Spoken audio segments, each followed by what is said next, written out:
नमस्कार, यो एभिन्यूज खबरको संकेत हो। तपाईँ अहिले एभिन्यूज एट 7 मा हुनुहुन्छ। म सुसन रामदाम। प्रारम्भमा मूल खबर।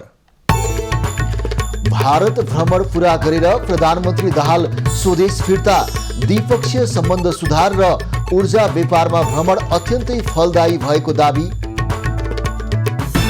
गाली र विरोध गरेर मात्रै पार्टी बलियो नबन्ने कांग्रेस सभापति देउवाको भनाई। काम गरेर पार्टीलाई बलियो बनाउन कसैलाई नरोकेको प्रश्न।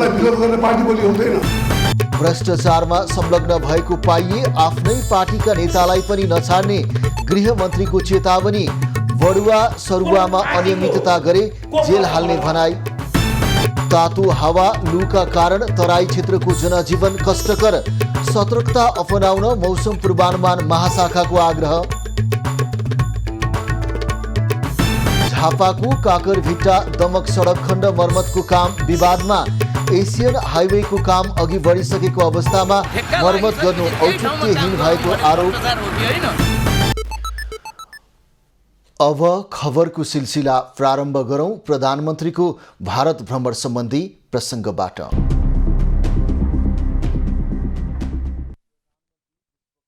4 दिने भारत भ्रमण सकेर स्वदेश फर्किएका छन्।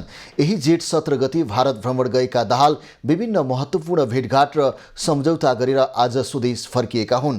भारतकी विदेश राज्यमन्त्री मीनाक्षी लेखी, नेपालका लागि भारतीय राजदूत नवीन श्रीवास्तव, भारतका लागि नेपाली राजदूत डाक्टर शङ्कर शर्मा लगायतले प्रधानमन्त्री दाहाललाई इन्दिरा गान्धी विमानस्थलमा विदाई गरेका थिए। भारतमा रहँदा प्रधानमन्त्री दाहालले भारतीय समकक्षी नरेन्द्र मोदी, भारतीय राष्ट्रपति द्रौपदी मुर्मू तथा उपराष्ट्रपति जगदीप धनखडसँग भेटवार्ता गरेका थिए। उनले मध्य प्रदेशको भ्रमण समेत गरेका थिए। सो क्रममा उनले मध्य प्रदेशको इन्दौरमा रहेको टाटा कन्सल्टेन्सी सर्भिसेसको अवलोकन गरेका थिए। सो अवसरमा प्रधानमन्त्री दाहालले नेपालको सूचना प्रविधि क्षेत्रमा लगानी गर्न भारतीय व्यवसायलाई आग्रह समेत गरे। प्रधानमन्त्री दाहालले शुक्रबार उज्जैन स्थित प्रसिद्ध ज्योतिर्लिङ्ग महाकालेश्वरमा पूजा अर्चना गरी 108 किलोग्राम रुद्राक्ष चढाएका थिए। प्रधानमन्त्री दाहालले भारत भ्रमण अत्यन्तै फलदायी भएको बताएका छन्। शनिबार ट्विटर मार्फत प्रधानमन्त्री दाहालले भ्रमण फलदायी भएको बताएका हुन्। प्रधानमन्त्री दाहाल भारतीय प्रधानमन्त्री नरेन्द्र मोदीको निमन्त्रणामा यही जेठ 17 गते भारत गएका हुन्। उपप्रधान एवं गृहमन्त्री नारायण काजी श्रेष्ठले नक्कली भुटानी शरणार्थी प्रकरणमा राज्यले थालेको अनुसन्धान खेर नजाने बताएका छन्। शनिबार काठमाडौँमा स्थानीय तहका दलित जनप्रतिनिधिको प्रथम राष्ट्रिय भेलालाई सम्बोधन गर्दै उपप्रधानमन्त्री श्रेष्ठले नक्कली शरणार्थी प्रकरणको अनुसन्धान स्वतन्त्र र निष्पक्ष रूपमा गरी दोषीमाथि कारबाही गरिने बताएका हुन्। उनले भ्रष्टाचार र अनियमिततामा संलग्न भएको प्रमाणित भए अन्य पार्टीका मात्र नभई आफ्नै पार्टीका नेतालाई पनि कारबाही गर्न पछि नहट्ने चेतावनी दिए। कुन पार्टीको को पर्छ मलाई थाहा छैन।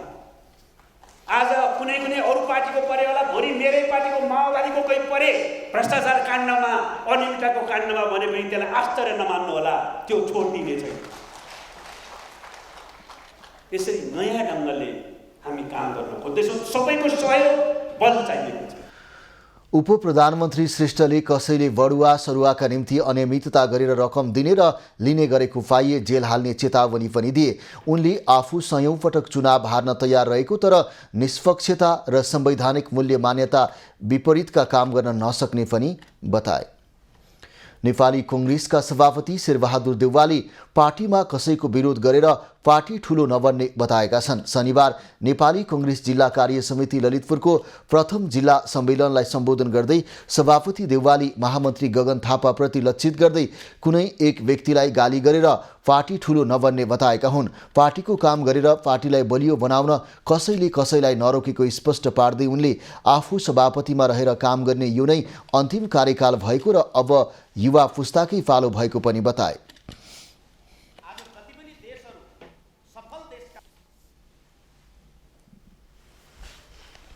मैले सहयोग गरिदियो। अब म पार्टीसँग हुनेवाला होइन। अब त्यसकारण चाहिँ अबको बेला कामहरू गर्नु पऱ्यो।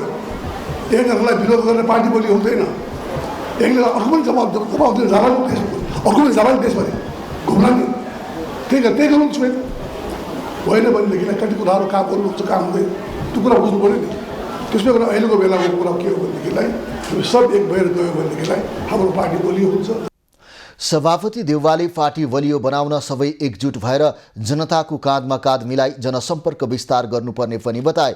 कार्यक्रममा नेता प्रकाश मान सिंहले पार्टी विधि र नियममा नचलेको आरोप लगाए। उनले पार्टीलाई विधिसम्मत रूपमा अघि बढाए। कांग्रेसले कुनै पनि पार्टीको चुनौतीलाई सहनु नपर्ने दाबी गरे। पार्टीलाई चाहिँ विधिसम्मत नियमसम्मत र संस्थागत रूपमा चाहिँ यो पार्टीलाई चाहिँ हामी चाहिँ अगाडि बढायौँ भने कुनै यहाँ चाहिँ अरू राजनीतिक दल या शक्तिहरू कसैले पनि हाम्रो अगाडि चाहिँ चुनौती हामीले चाहिँ सामना गर्नै पर्ने हुँदैन। नेता सिंहले कांग्रेस पार्टीको जस्तो राम्रो विचारधारा भएको अन्य कुनै पार्टी नरहेको जिकिर समेत गरे। जल तथा मौसम विज्ञान विभाग मौसम पूर्वानुमान महाशाखाले तराई भूभागमा आगामी केही दिनसम्म तातो हावा तथा लू लाग्न सक्ने सम्भावना रहेकाले सतर्कता अपनाउन आग्रह गरेको छ। लू सम्बन्धी विशेष बुलेटिन जारी गर्दै महाशाखाले अबका 5 दिनसम्म आवश्यक सतर्कता अपनाउन अनुरोध गरेको हो। तराईका धेरैजसो भूभागमा अधिकतम र न्यूनतम तापक्रम क्रमिक रूपमा बढ्दै गएकाले लूको जोखिम रहेको महाशाखाले जनाएको छ। विगत केही दिन यता बढेको अत्याधिक गर्मीका कारण धनुषा, बारा, पर्सासहित तराई मधेसका जिल्लाको जनजीवन कष्टकर बनेका छन्। तराई मधेसमा 40 देखि 44 डिग्री सेल्सियससम्म तापक्रम वृद्धि भएको छ। लगातार 5 दिनसम्म 40 डिग्री भन्दा माथि तापक्रम बढेमा लू चलेको मानिन्छ। वर्षा नहुँदा सुक्खापन चलेकाले तापक्रम बढेर लू चलेको महाशाखाले जनाएको छ। साथै पहाडी भूभागका उपत्यका तथा खोजमा समेत तापक्रम क्रमिक रूपमा बढ्न सक्ने सम्भावना रहेकाले महाशाखाबाट जारी हुने सूचना तथा पूर्वानुमानमा अद्यावधिक रहन पनि महाशाखाले अनुरोध गरेको छ। महाशाखाका अनुसार विगत केही दिनदेखि देशका अधिकांश भूभागको अधिकतम तथा न्यूनतम तापक्रम वृद्धि भइरहेको छ। तातो हावा तथा लूबाट बच्न बढी गर्मीको समयमा घरभित्र अर्थात् चिसो स्थानमा रहने, पानी तथा झोल पदार्थ प्रशस्त मात्रामा पिउने पनि महाशाखाले आग्रह गरेको छ।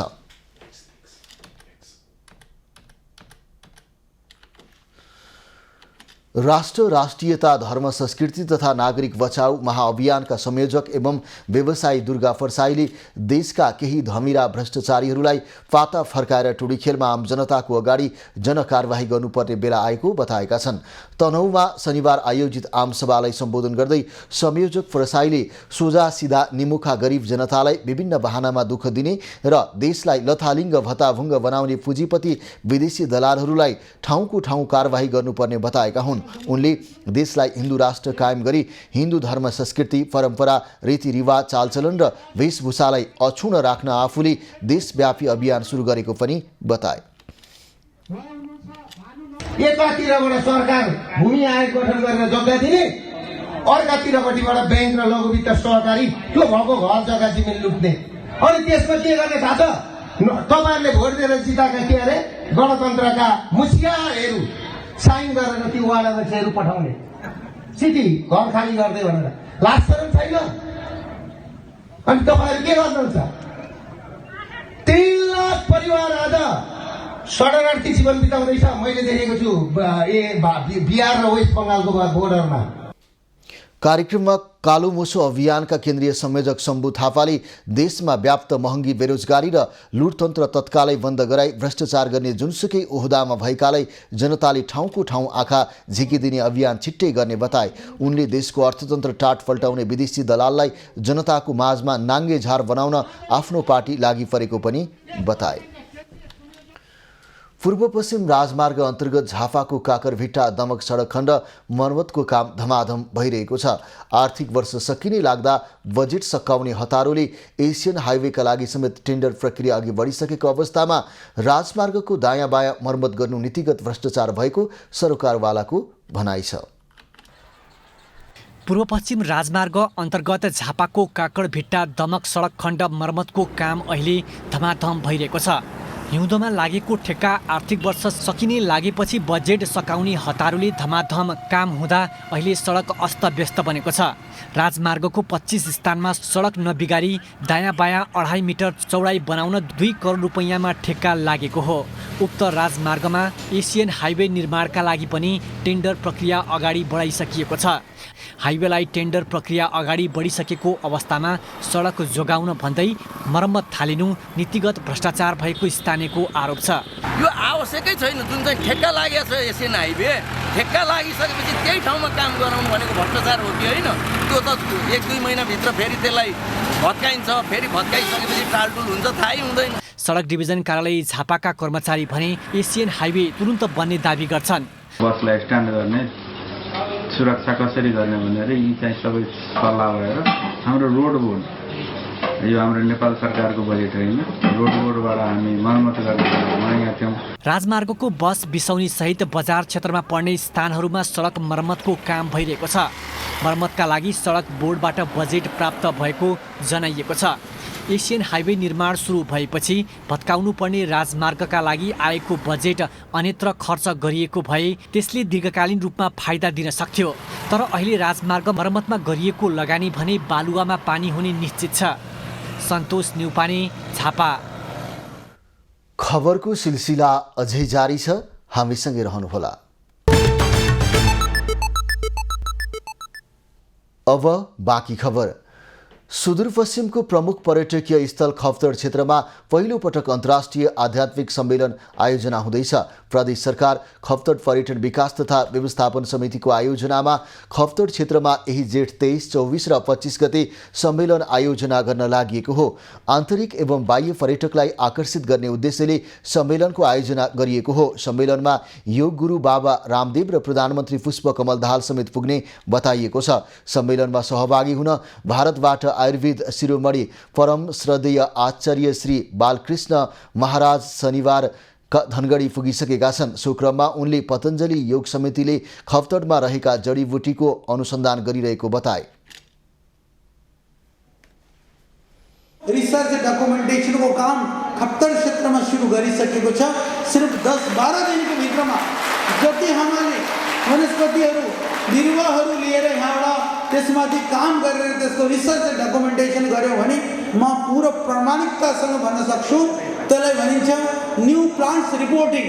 यानी नेपाल देशमा पहिले कहिल्यै पनि नजानेका थुप्रै जडीबुटीहरूको ज्ञान हामीले पूरा विश्वमा पुर्याउने काम गरिन्छ। सम्मेलनको प्रधानमन्त्री दाहालले उद्घाटन गर्ने बताइएको छ। सम्मेलनमा पूर्व प्रधानमन्त्रीहरू, मन्त्री, सङ्घीय सरकारका सांसद, आध्यात्मिक क्षेत्रका प्रतिष्ठित व्यक्ति लगायत सहभागी हुने खप्तर क्षेत्र पर्यटन तथा व्यवस्थापन समितिले जनाएको छ। सुदूरपश्चिमका पहाडी जिल्ला बाजुरा, बझाङ, डोटी र अछामको केन्द्रमा रहेको खप्तर समुद्री सतहबाट 3200 मिटरको उचाइमा रहेको छ।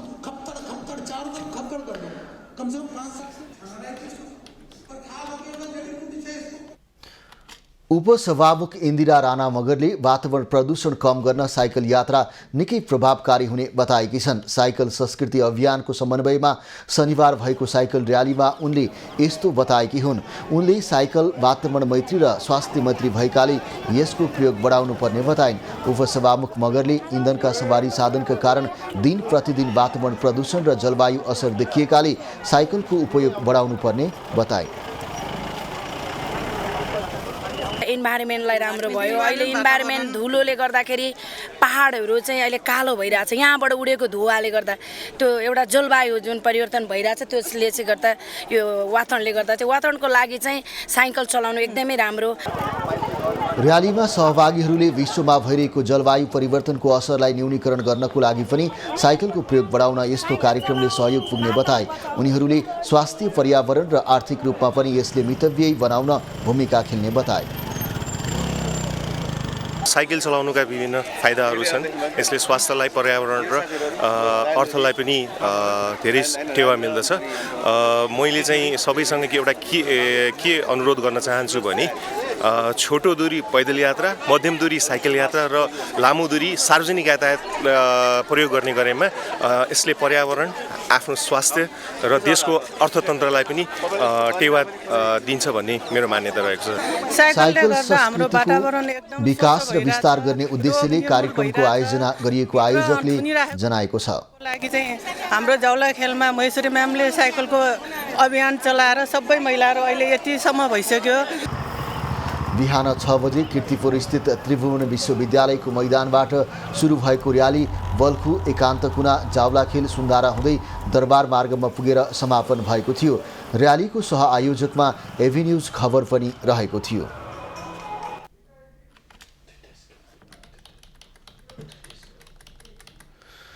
सिन्धुलीको गोलन्जोर गाउँपालिका 7 लौकुनबाट वा 1X7467 नम्बरको जीव सुनकोशी नदीमा खस्दा बेपत्ता भएका 3 जनाको अवस्था अझै अज्ञात छ। शुक्रबार सुनकोशी नदीमा खसेको जीवमा सवार सिटिभिटीका 3 कर्मचारीको अवस्था 2 दिन बितिसक्दा पनि पत्ता लाग्न नसकेको हो। दुर्घटनापछि सशस्त्र प्रहरीको गोताखोर टोलीले खोजी कार्य जारी राखेको छ। आज बिहानैबाट पुनः सुनकोशी नदी र किनारका क्षेत्रमा गोताखोर सुरक्षाकर्मीहरू र स्थानीयले खोज तलास जारी राखेका छन्। चालकसहित सिटिभिटीका सहसचिव कृष्ण बहादुर केसी, अर्का सहसचिव यम प्रसाद भुर्तेल र विद्युत प्रशिक्षक भानु पौडेल सवार जीप सुनकोशी नदीमा खसेको थियो। जीप चालक भने शुक्रबार नै सकुशल नदीबाट बाहिर आएका थिए। बाँकेमा वन र वन्यजन्तु संरक्षण अभियान प्रभावकारी देखिएको छ। सन् 2000 देखि थालिएको संरक्षण अभियानले सार्थक परिणाम हासिल गर्न थालेको हो। बाँके निकुञ्ज राष्ट्रिय वन तथा मध्यवर्ती क्षेत्रमा संरक्षण अभियान सञ्चालनमा छ। वन र वन्यजन्तु संरक्षण गर्ने उद्देश्यका साथ सरकारी तथा स्थानीय तहसँगको साझेदारीमा तराईमा सञ्चालन गरिएको भूपरिधि कार्यक्रम परिणाममुखी देखिएको छ। बाँकेमा संरक्षण अभियानमा तालले सोझै कार्यक्रम नगरी बाँके निकुञ्ज र स्थानीय सरोकारवाला निकाय तथा स्थानीय तहसँग साझेदारी गरेर अभियान सञ्चालन गर्दै आएको छ। नेपाल सरकारले वन र वन्यजन्तु संरक्षणको कार्ययोजना बनाएर लागू गरेको कार्यक्रमलाई तालले हातेमालो गर्दै सञ्चालन गरिरहेको हो। नियमित बजेटले सम्बोधन गर्न नसक्ने अवस्था आउँछ।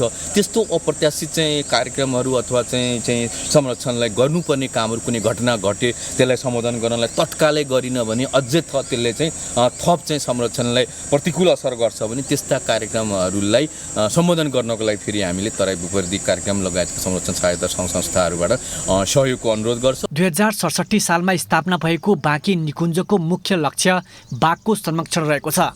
बाघका लागि आहारजन्य वन्यजन्तुको संरक्षण गरी बाघको सङ्ख्यामा वृद्धि गर्न बाँके निकुञ्जलाई चुनौती देखिएको अवस्थामा घाँसे मैदान निर्माण, पोखरी निर्माण र पानी नहुने सुक्खा ठाउँमा सोलर जडान गरी पानीको व्यवस्थापन गर्न तराई भूपरिधि कार्यक्रम उपयोगी देखिएको छ।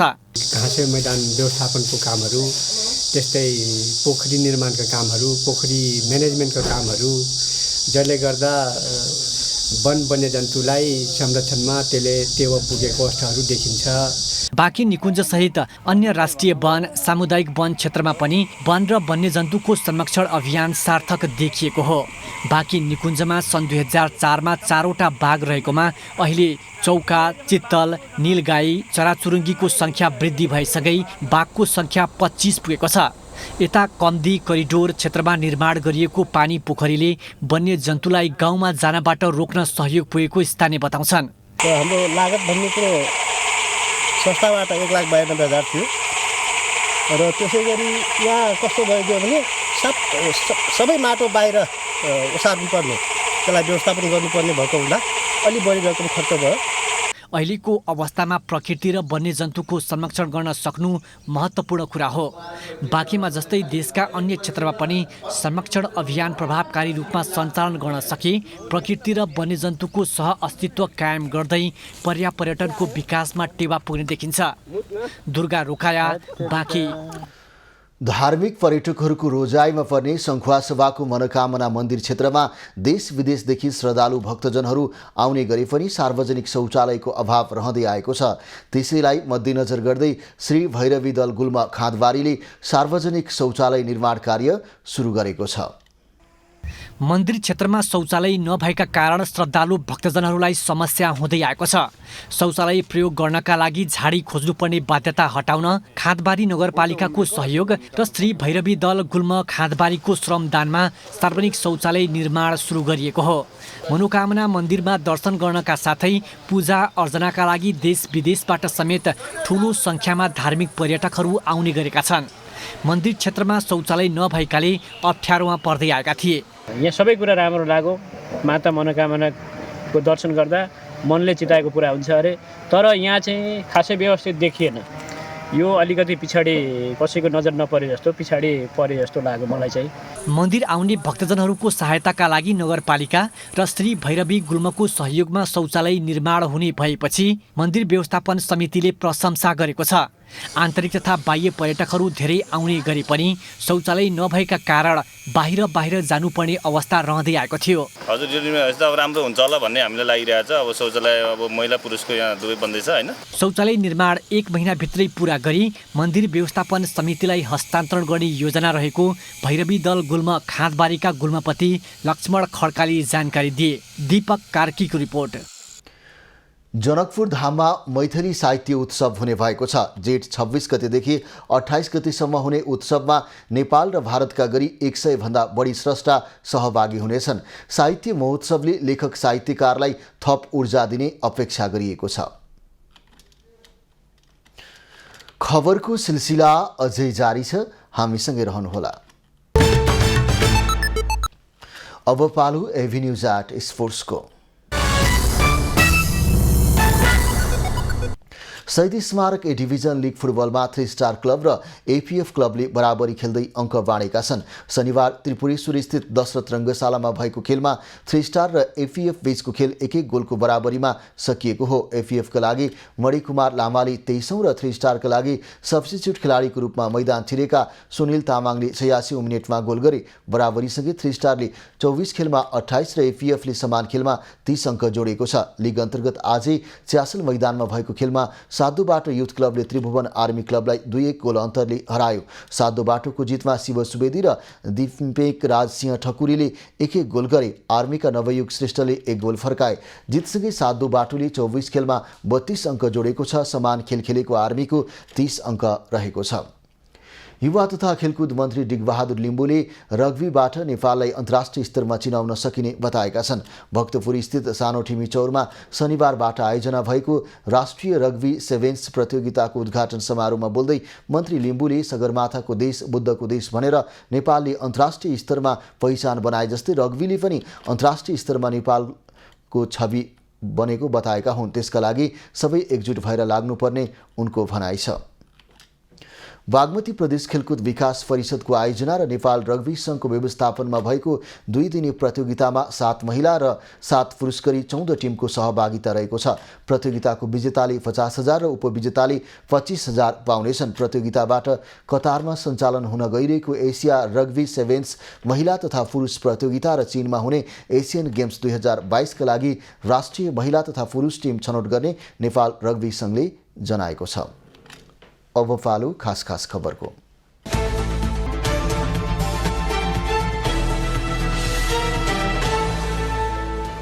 मोरङको सुन्दर हरैचा नगरपालिकाको एक विद्यालयका लेखापाल शौचालयमा जलिरहेको अवस्थामा फेला परेका छन्।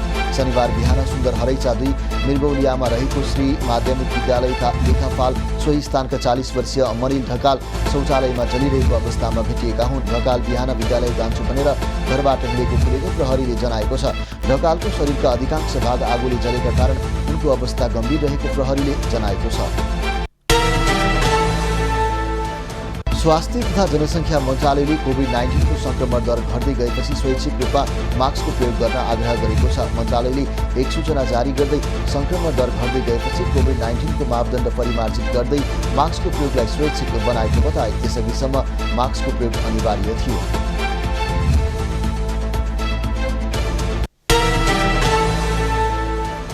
अमेरिकी भिसाहरूको आवेदन शुल्कमा वृद्धि भएको छ। यही जुन 17 तारिकदेखि लागू हुने गरी आवेदन शुल्क वृद्धि भएको हो। भ्रमण भिजा र पेटिसनमा आधारित नभएका अन्य गैर आप्रवासी भिजाहरूको आवेदन शुल्क $160बाट वृद्धि भई $185 कायम हुने नेपाल स्थित अमेरिकी दूतावासले जनाएको छ। पेटिसनमा आधारित भिजा शुल्क $190बाट $205 र ई भिजा आवेदन शुल्क $205बाट वृद्धि भई $315 कायम हुनेछ। भारतले नेपाललाई 15वटा मुर्गा भैँसी उपहार दिने भएको छ। कृषि तथा पशुपन्छीको क्षेत्रमा दुई देशबीचको सहकार्य अनुरूप नेपाल सरकारको अनुरोधमा भारतले नेपाललाई 15वटा मुर्गा भैँसी दिन लागेको भारतीय दूतावासले जनाएको हो। प्रधानमन्त्री पुष्पकमल दाहालको भारत भ्रमणका क्रममा दुई देशका प्रधानमन्त्रीबीच नेपाल र भारतका किसानलाई आवश्यक मल उपलब्ध गराउन नेपालमा मल उद्योग स्थापना गर्ने सहमति पनि भएको दूतावासले जनाएको छ। जनकपुर धाममा मैथिली साहित्य उत्सव हुने भएको छ। जेठ 26 गतेदेखि 28 गतेसम्म हुने उत्सवमा नेपाल र भारतका गरी 100भन्दा बढी स्रष्टा सहभागी हुनेछन्। साहित्य महोत्सवले लेखक साहित्यकारलाई थप ऊर्जा दिने अपेक्षा गरिएको छ।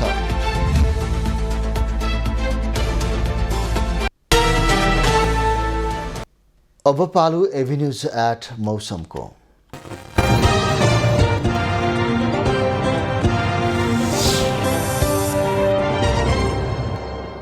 गत 24 घण्टामा देशका पहाडी भूभागमा आंशिक बदली रही बाँकी भूभागमा मौसम सामान्यतया सफा रहेको छ। कोशी र गण्डकी प्रदेशको 1-2 स्थानमा हल्का वर्षा भइरहेको छ। आज राति देशका पहाडी भूभागमा आंशिक बदली रही बाँकी भूभागमा मौसम सामान्यतया सफा रहनेछ। कोशी र गण्डकी प्रदेशका पहाडी भूभागका 1-2 स्थानमा मेघ गर्जन चट्याङसहित हल्का वर्षाको सम्भावना रहेको जल तथा मौसम पूर्वानुमान महाशाखाले जनाएको छ। आज काठमाडौँ उपत्यकाको अधिकतम तापक्रम 32 डिग्री सेल्सियस र न्यूनतम तापक्रम 17 डिग्री सेल्सियस मापन गरिएको छ। आज देशभरको मौसम कस्तो रह्यो त हेरौँ देशका विभिन्न स्थानको मौसमी अवस्था।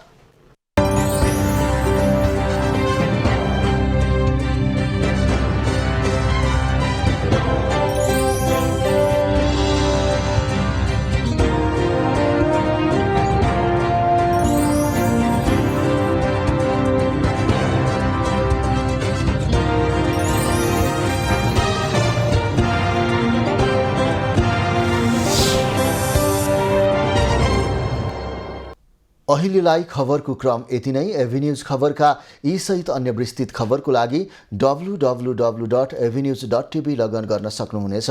युट्युब, फेसबुक र ट्विटरमा पनि हामीलाई फलो गर्न सकिनेछ। खबरभित्रको खबरको लागि हेर्दै रहनुहोला एभिन्यूज खबर। नमस्कार।